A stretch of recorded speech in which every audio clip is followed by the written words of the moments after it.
I'm Whitla, Marg's great niece, and I'm here speaking on behalf of the Munchkins, as Marg called us.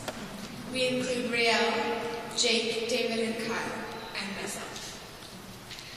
Most of you know, as it has already been said, that Marg could be brutally honest, especially if you asked her for an opinion.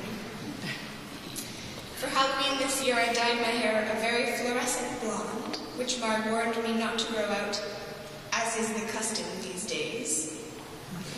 When it started to grow out, I decided I'd better dye it another color, red.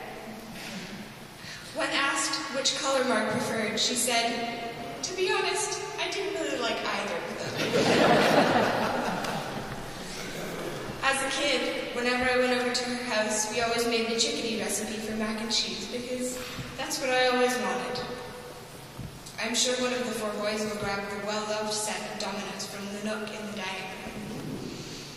Before she moved to the hospice, it fell upon me to teach Marg how to use her cell phone. Yeah. Now, I got there feeling unsure about my abilities to communicate my limited knowledge, only to find out that Marg had read the entire 80-page manual.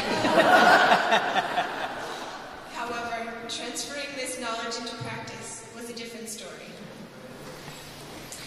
As she got more quiet and resigned, I brought over or sent her baked goods. The visit would always start with, "Oh no, I can't eat that." But she would always have a taste. Marg taught me how to be graceful. Marg taught me, and many others, the meaning of being an ant. Marg taught me how to really listen. On behalf of the Munchkins, we love you, Marg.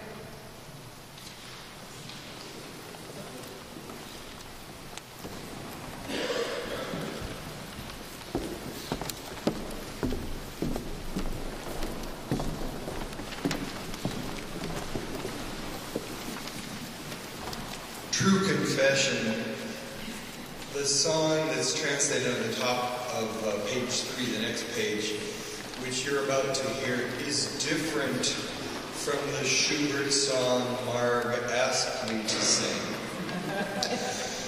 And so, if it's not quite right, I guess I'll have to figure out how to ask for her forgiveness.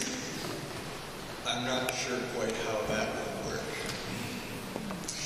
But I've been unable to let go of this tiny, perfect poem now for at least a couple decades. In its song form, the night song seems to capture and hold for a moment some big pieces of the essential beauty of the wild. I think Rich was talking about that in his memoir. Without letting go of the possible grace contributed by culture and formal beauty. I know for certain that Marg looked on in reverence at the extraordinary nature of the land and the people, for instance, in Frobisher Bay at the beginning of her career and in Haida Gwaii with that famous trip a couple years ago.